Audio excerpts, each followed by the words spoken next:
Hello everyone, स्वागत है आप सबका हमारी नई सीरीज में जिसका नाम है लीगल करंट अफेयर्स। इस सीरीज में हम लेटेस्ट केसेस को समझेंगे उनके फैक्चुअल बैकग्राउंड के साथ और ये भी जानेंगे कि आप मेंस में इन केसेस को किस तरह से साइल कर सकते हैं। देखिए, जितने भी बच्चे मेंस लिखते हैं उन सबकी प्रिपरेशन लगभग सेम होती, वही मटेरियल होता है सबका, वही केसेस हैं, वही सेक्शंस, आर्टिकल्स, डेफिनेशंस। इसीलिए आंसर्स भी उसी हिसाब से होते हैं और मार्क्स भी उसी हिसाब से मिलते हैं। आप हट के अगर अपने आंसर्स में लेटेस्ट केसेस ऐड करते हैं तो आपकी तैयारी का एक डायनामिक स्ट्रक्चर आपके आंसर में नजर आएगा और आपको ज्यादा मार्क्स मिलेंगे। आप सिर्फ किताबी कीड़ा नहीं थे, आपने सिर्फ किताबों से ज्ञान नहीं बटोरा, आप देश में हुए जाने वाले लीगल डेवलपमेंट से भी अवेयर थे। आप जज बनना चाहते हैं, सुप्रीम कोर्ट, हाई कोर्ट्स किस तरह की जुडिशियल प्रोनाउंसमेंट्स दे रहे हैं, प्रोविजंस पर किस तरह का लेटेस्ट इंटरप्रिटेशन आ रहा है, ये भी आपको पता था और ये आपने आंसर्स में अपने ऐड किया है। इसलिए आपको एक एडवांटेज मिलता है। ये एडवांटेज ओवरऑल आपके आंसर्स में ही नहीं, आपकी पर्सनालिटी में भी रिफ्लेक्ट होता है, जो कि इंटरव्यू में काम आता है। तो लेटेस्ट केस लॉस बहुत जरूरी हैं, सिर्फ मार्क्स फेच करने के लिए नहीं, ओवरऑल डेवलपमेंट के लिए। खैर, इन केसेस को अगर आप और डिटेल में पढ़ना चाहते हैं तो हमारी वेबसाइट drishti.judiciary.com पे ये अवेलेबल है, बहुत ही डिटेल्ड मैनर में, हिंदी और इंग्लिश दोनों ही भाषाओं में। शुरू करते हैं। The first case of the day is the Calcutta municipal corporation and others versus the cricket association of Bengal and others. Rule of law का केस है, बहुत ही इंपॉर्टेंट टॉपिक है रूल ऑफ लॉ। अब केस में हुआ क्या? ईडन गार्डन, जो कि एक बहुत फेमस क्रिकेट ग्राउंड है, वो यूनियन गवर्नमेंट का है, मिनिस्ट्री ऑफ डिफेंस के नाम पे है और क्रिकेट एसोसिएशन ऑफ बंगाल ने उसे लीज पे ले रखा है, ठीक है, यूनियन गवर्नमेंट से। अब 1996 में वर्ल्ड कप के दो मेजर इवेंट्स इन लोगों ने होस्ट किए। एक इनॉग्रल सेरेमनी थी विल्स वर्ल्ड कप की और सेमीफाइनल्स जो कि 13 मार्च 1996 में हुआ। अब इन इवेंट्स में बहुत सारे एडवर्टीजमेंट्स को यूज किया गया स्टेडियम के अंदर बाहर, जो कि कंपनीज के प्रमोशन के लिए तो था ही, लेकिन एक बहुत बड़ा रेवेन्यू मॉडल भी था। इवेंट हो जाने के बाद केएमसी, कोलकाता म्युनिसिपल कॉर्पोरेशन जो है, वो 27 मार्च 1996 को एक नोटिस भेजता है सीएबी को, डिमांड नोटिस, जिसमें वो 51,18,450 रुपीज एडवर्टीजमेंट टैक्स के नाम पे डिमांड करते हैं। ठीक है, अब इस नोटिस में कोई कंप्यूटेशन डिटेल नहीं थे कि भाई ये टैक्स किस बेसिस पे असेस किया गया है, असेसमेंट रेट क्या है, क्या बेसिस है, 2 दिन में किस तरह से उन्होंने 51 लाख का टैक्स डिमांड किया है, मतलब what are the details on which such hefty tax has been imposed on CAB. इसका कोई जस्टिफिकेशन, कोई डिटेल, कोई ब्रेकअप उस नोटिस में नहीं था। अच्छा, सीएबी से कहा कि 2 दिन में आप रिप्लाई फाइल कीजिए और जो रिप्लाई सीएबी ने जैसे तैसे फाइल किया उसको बिना कंसिडर किए कोलकाता म्युनिसिपल कॉर्पोरेशन ने इनके अगेंस्ट एक क्रिमिनल एक्शन इनिशिएट कर दिया। अब परेशान होके सीएबी ने क्या किया? परेशान होके इन्होंने इस डिमांड नोटिस को कैलकाटा हाई कोर्ट में चैलेंज कर दिया। तो कैलकाटा हाई कोर्ट की सिंगल बेंच के सामने जब ये केस गया तो सीएबी का कहना था कि पहली बात तो इनके पास हमें टैक्स करने की जुरिस्डिक्शन ही नहीं है। सेक्शन 204 ऑफ केएमसी एक्ट, ठीक है, सेक्शन 204 ऑफ केएमसी एक्ट जो ये कहता है कि अगर पब्लिक स्पेस पे किसी भी तरह के एड को लगाया जाता है या किसी ऐसे स्पेस पे जो पब्लिक स्पेस से विजिबल है, वहां पे कोई एड लगाया जाता है तो उसके लिए म्युनिसिपल कॉर्पोरेशन को, कंपनी को टैक्स देना पड़ेगा। ठीक है, सीएबी के हिसाब से स्टेडियम पब्लिक स्पेस है ही नहीं क्योंकि उसे लीज पे लिया गया है। स्टेडियम में किसकी एंट्री परमिटेड है और किसकी प्रोहिबिटेड, ये डिसाइड करने वाला टेनेंट होगा, लीज होल्डर होगा। तो वो पब्लिक स्पेस कैसे हो गया? अब जब स्पेस ही पब्लिक नहीं है तो उस पे सेक्शन 204 नहीं लग सकता, पहला।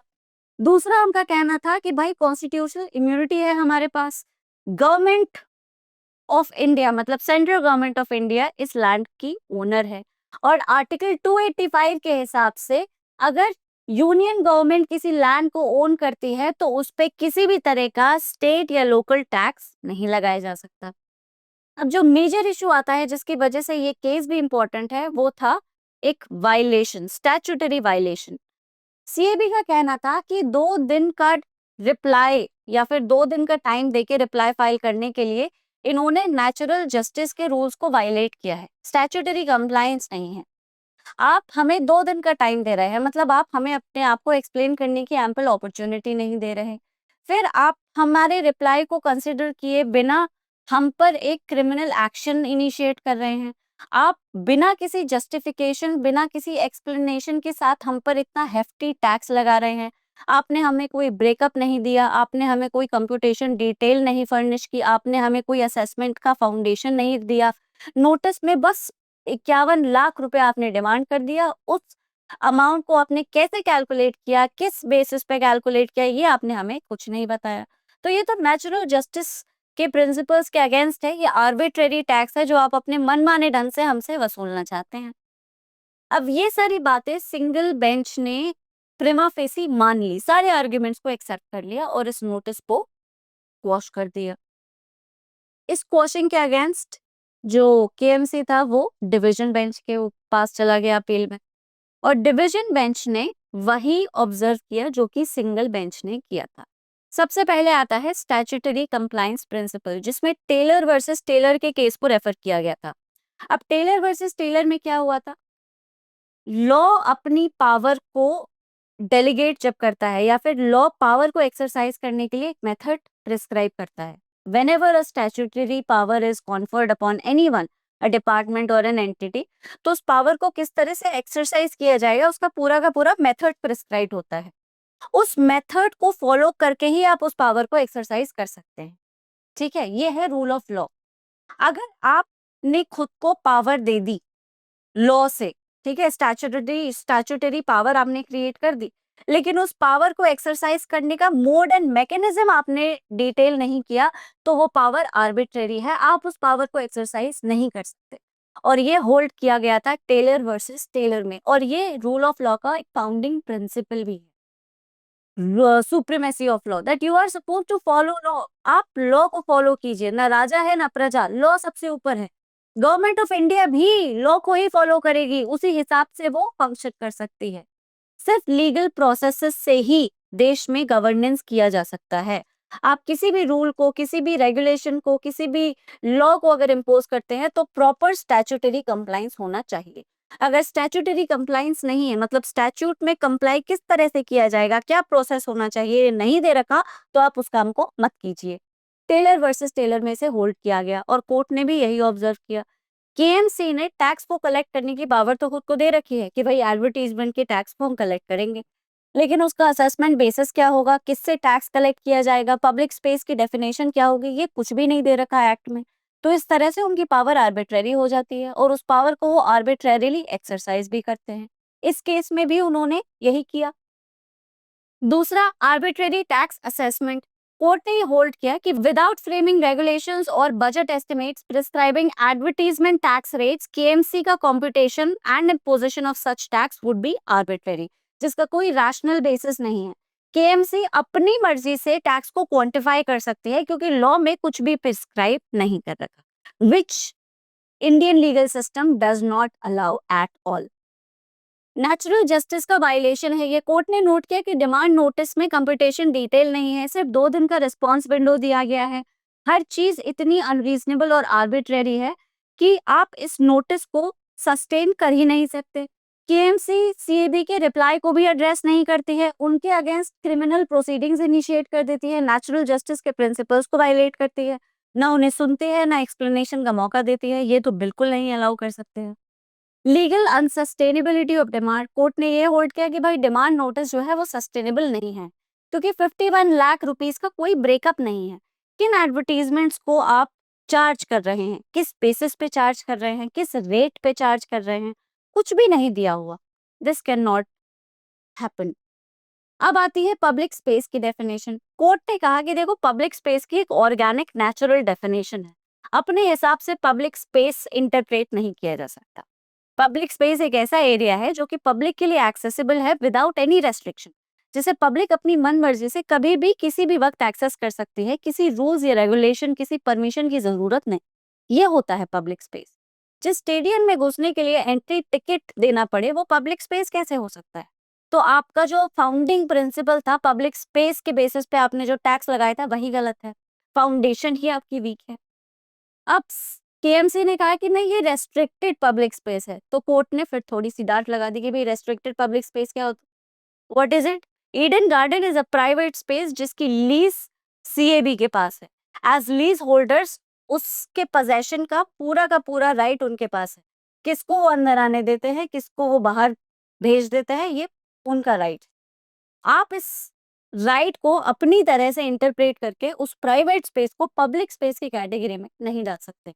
And restricted public space, there is no such word like that. अब आती है टैक्स लाइबिलिटी।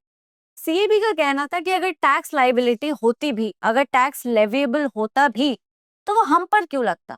कंपनीज जब एडवर्टीजमेंट्स लगाती हैं पब्लिक स्पेस पे या किसी ऐसे स्पेस पे जो पब्लिकली विजिबल है, तो उन्हें टैक्स देना पड़ता है क्योंकि उस प्रमोशन का बेनिफिट उन्हें मिल रहा है।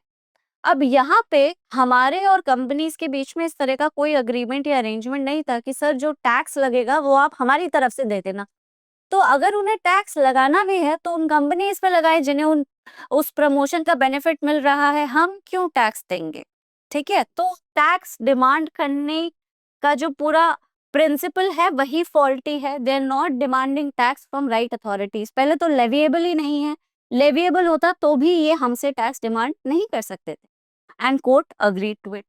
फाइनली कोर्ट ने क्या कहा कि क्योंकि ईडन गार्डन पब्लिक स्पेस नहीं है, demand notice bad in law है, मतलब नेचुरल जस्टिस के प्रिंसिपल्स के अगेंस्ट है, तो कोर्ट ने इस अपील को डिसमिस कर दिया और केएमसी के बाकी किसी भी कंटेंशन को और भी नहीं किया। ठीक है, अब ये केस जो है पूरी तरह से रूल ऑफ लॉ पे फाउंड करता है। Rule of law A V Dicey का दिया हुआ एक फिलॉसफी था जो कि 3 फाउंडिंग प्रिंसिपल्स पर बेस करता है। सबसे पहले supremacy of law, equality before law and predominance of legal spirit. ठीक है, इसका मतलब आपको पता ही होगा। रूल ऑफ लॉ के क्रिएशन पे या उसके फाउंडिंग प्रिंसिपल्स 4 हैं जिन्हें यूनिवर्सली अपनाया गया है, एक्सेप्ट किया गया है। उनमें से एक है कि लॉ का जस्ट होना जरूरी है, law has to be just, government open होनी चाहिए, जस्टिस एक्सेसिबल और अनबायस्ड होनी चाहिए और अकाउंटेबिलिटी होनी चाहिए। ये सब यहाँ पे लिखा हुआ है। These are the universal principles on which rule of law is founded.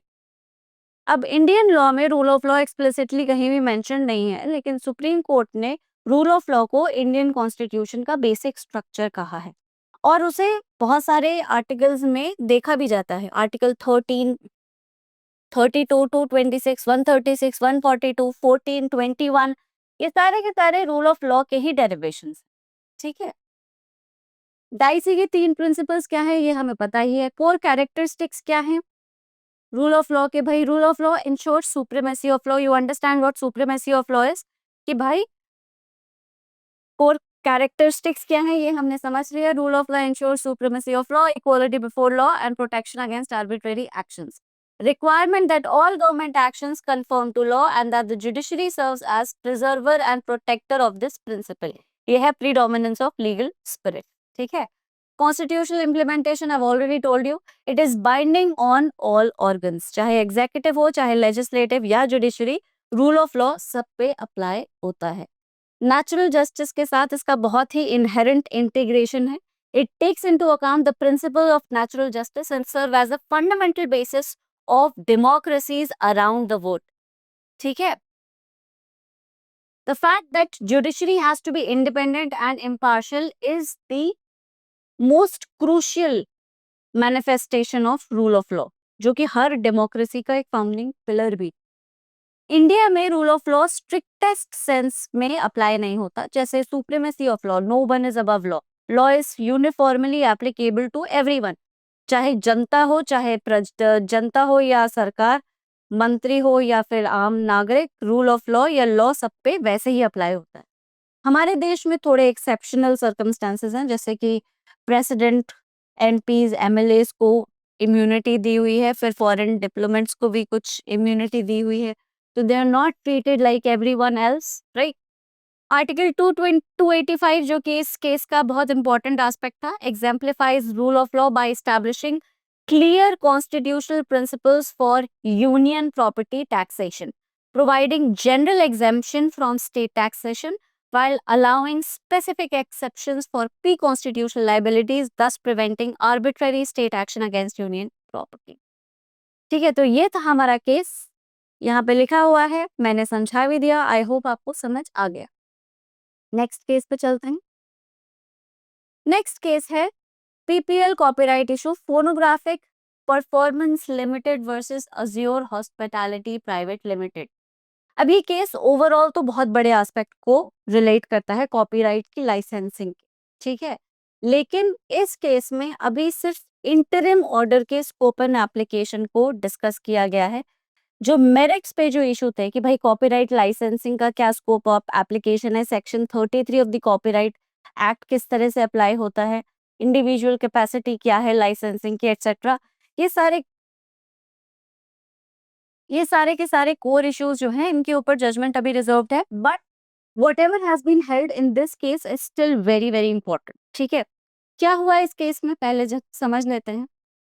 अब पीपीएल जो कि फोनोग्राफिक परफॉर्मेंस लिमिटेड एक म्यूजिक लाइसेंसिंग कंपनी है और कुछ sound recordings, copyrighted sound recordings पे ये लोग ओनरशिप क्लेम करते हैं, ठीक है, और अपने उस म्यूजिक को कमर्शियल एस्टैब्लिशमेंट्स को लाइसेंस कर देते हैं कि आप इन्हें प्ले कर सकते हैं अपने कमर्शियल एस्टैब्लिशमेंट्स में by paying us a certain fee, वो होती है लाइसेंसिंग फी। ठीक है, licence is basically permission. Simplest sense में अगर लाइसेंस को समझे तो लाइसेंस का मतलब है परमिशन।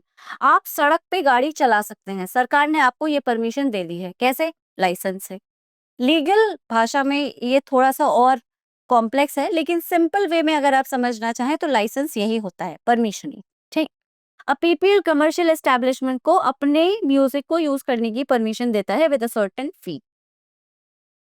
अज्योर हॉस्पिटैलिटी लिमिटेड जो कि एक बहुत बड़ा प्राइवेट लिमिटेड है इंडिया में, हॉस्पिटैलिटी से बहुत सारे रेस्टोरेंट्स हैं इनके, बड़े जाने माने मामा गोटू एटसेट्रा।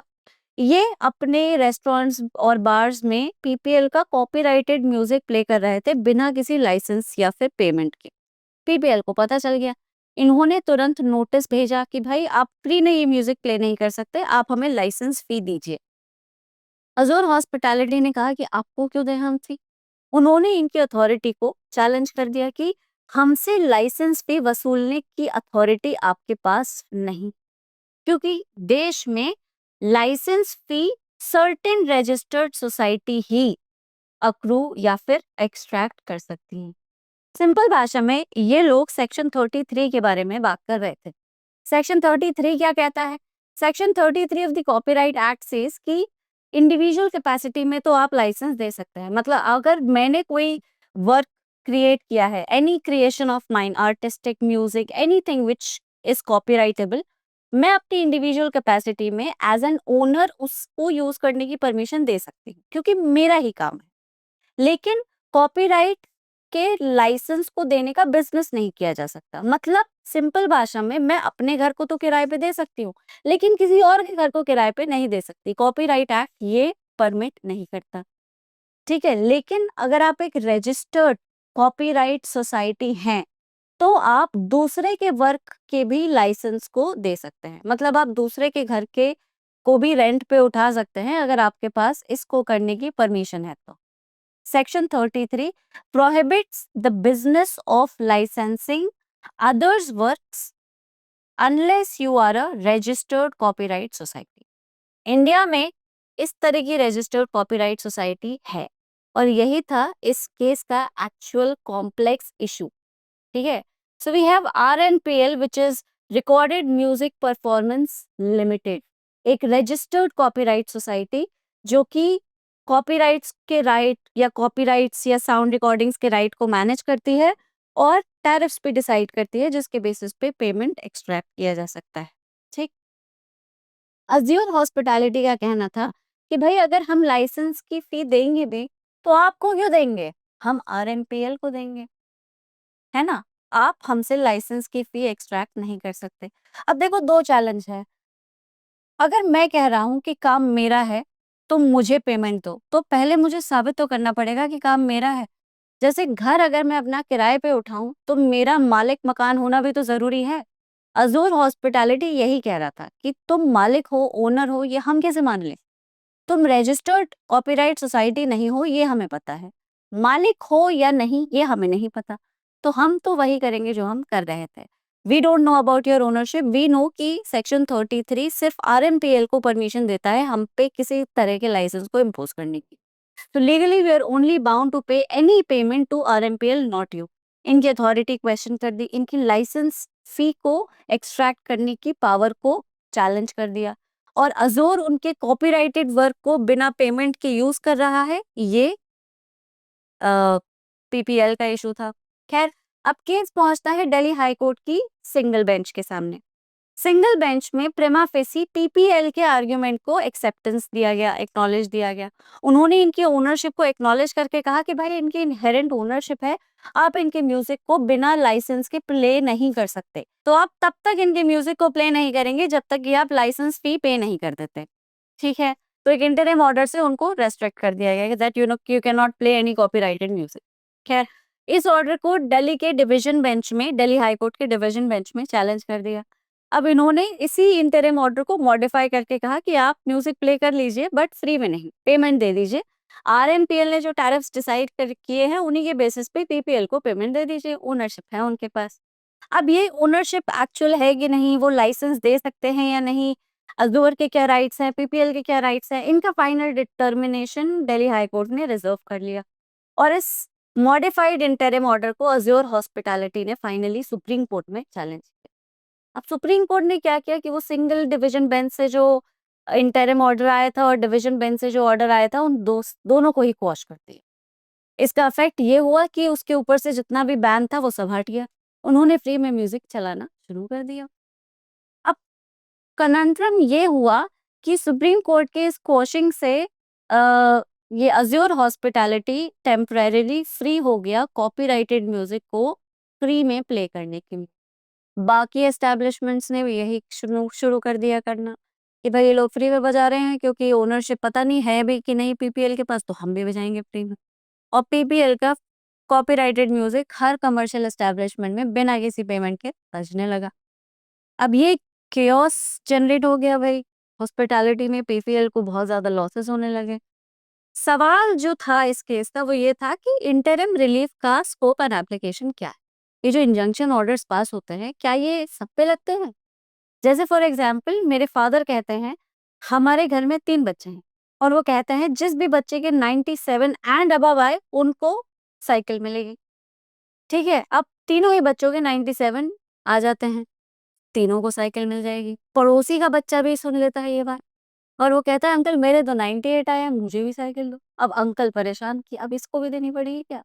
यही था इस केस में प्रॉब्लम, कि जो इंटरिम ऑर्डर आया उसने पीपीएल को टेम्परेरीली फ्री कर दिया किसी भी पेमेंट से, कि जब तक ओनरशिप डिसाइड नहीं हो जाती तब तक आपको किसी भी तरह के पेमेंट को देने की जरूरत नहीं।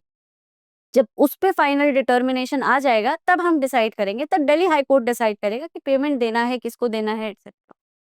ठीक है, इसका अफेक्ट या इसका जो एप्लीकेशन था वो सारी एस्टैब्लिशमेंट्स ने खुद पर ऑटोमेटिकली अज्यूम कर लिया कि भाई अगर उसको बेनिफिट मिल रहा है तो हमें भी मिलेगा। बिल्कुल वही पड़ोसी का बच्चा कि 97% पे अगर इन्हें साइकिल मिल रही है तो 98 पे मुझे तो मिलेगी।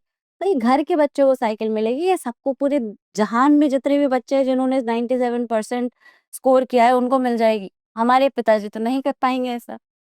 तो सुप्रीम कोर्ट ने फाइनली इस चीज को क्लियर किया। यही है इस केस का मेजर एस्पेक्ट, इंटरिम रिलीफ्स का, इंजंक्शन ऑर्डर्स का एक्चुअल एप्लीकेशन एंड स्कोप। बहुत इंपॉर्टेंट है ये, क्योंकि स्पेसिफिक रिलीफ एक्ट कितना इंपॉर्टेंट है ये मुझे आपको बताने की जरूरत नहीं। एसआरए में इंजंक्शंस पे लॉन्ग आंसर बनता है, आप जरूर प्रैक्टिस करते होंगे, इस केस को जरूर ऐड कीजिए। सुप्रीम कोर्ट ने ये कहा कि इंटरिम रिलीफ जो होता है वो एक टेम्पररी रेजोल्यूशन होता है उन पार्टीज के कॉन्फ्लिक्ट को इमीडिएटली एड्रेस करने का, वो मेरिट पे दिया हुआ जजमेंट नहीं होता। सारे कोर इश्यूज को एग्जामिन करके, मटेरियल ऑन रिकॉर्ड को एनालाइज करके जो जजमेंट दिया जाता है वो मेरिट पे दिया जाता है और वो यूनिवर्सली अप्लाई होता है। ये बीच में जो टेम्परेरी रिलीफ हम दे देते हैं ये अल्प विराम की तरह होती हैं, ये पूरे पैराग्राफ को अफेक्ट नहीं करती। ठीक है, तो ये सिर्फ उन्हीं पार्टीज के लिए है जो कि केस में इमीडिएट पार्टीज थी, ये उन्हीं पार्टीज पे अप्लाई होती है। इनके बेनिफिट को और कोई भी थर्ड पार्टी अप्रूव नहीं कर सकता। ठीक है, तो this was held in this case. बहुत ही इंपॉर्टेंट है कि भाई इंटरिम रिलीफ किस पर लागू है, सिर्फ उन्हीं पार्टीज पर लागू है जो कि डायरेक्टली केस में इन्वॉल्व है और बाकी कोई उनका अफेक्ट या उनका बेनिफिट नहीं ले सकता। ठीक है, अब हालांकि डिस्प्यूट बहुत बड़ा है, obviously like I said it concerns a major aspect of copyright act, but the judgement is reserve. Anyhow, जो भी जजमेंट आया है सुप्रीम कोर्ट की तरफ से इस केस में अभी इंटरिम, वो भी बहुत इंपॉर्टेंट है, अपने आप में फाइनल ही जैसा है। इंटरिम रिलीफ किस तरह से अप्लाई हो सकती है, किस तरह से किन लोगों पे लग सकती हैं, अपने आप में ये एक बहुत इंपॉर्टेंट कॉम्प्लेक्स इशू डेवलपमेंट है। और जब आप अपने आंसर को लिखेंगे किसी भी इंटरिम रिलीफ से रिलेटेड, तो इसे जरूर मेंशन कीजिए, इंजंक्शन एटसेट्रा। ठीक है, ये था केस, और केस को डिटेल में डिस्कस किया गया है। सेक्शन 33 कॉपीराइट एक्ट का समझाया गया है किस तरह से रजिस्ट्रेशन लिया जाता है कॉपीराइट रजिस्टर्ड सोसाइटी बनने के लिए, इंडिविजुअल कॉपीराइट ओनर्स के क्या राइट हैं, cinematograph films and sound recording से रिलेटेड स्पेशल प्रोविजंस क्या है, ट्रांजिशनल प्रोविजंस क्या है, एप्लीकेशन का प्रोसेस क्या है, रजिस्ट्रेशन का क्राइटेरिया क्या है, मोनोपोली से रिलेटेड एक्ट क्या बोलता है, रजिस्ट्रेशन की ड्यूरेशन और रिन्यूअल क्या होता है, control requirements for renewal, existing societies compliance, cancellation powers, suspension powers. Basically, the entire aspect of copyright licensing is given on our website. So you can read it if you want to. आज के लिए इतना ही। I sincerely hope कि आपको ये case समझ आए और आपको ये भी समझ आए कि आप इन्हें अपने आंसर्स में कैसे यूज करेंगे। कोई और अगर सवाल है आपका तो कमेंट्स में जरूर पूछिए, आपको जवाब दिया जाएगा। Thank you so much everyone, please take care.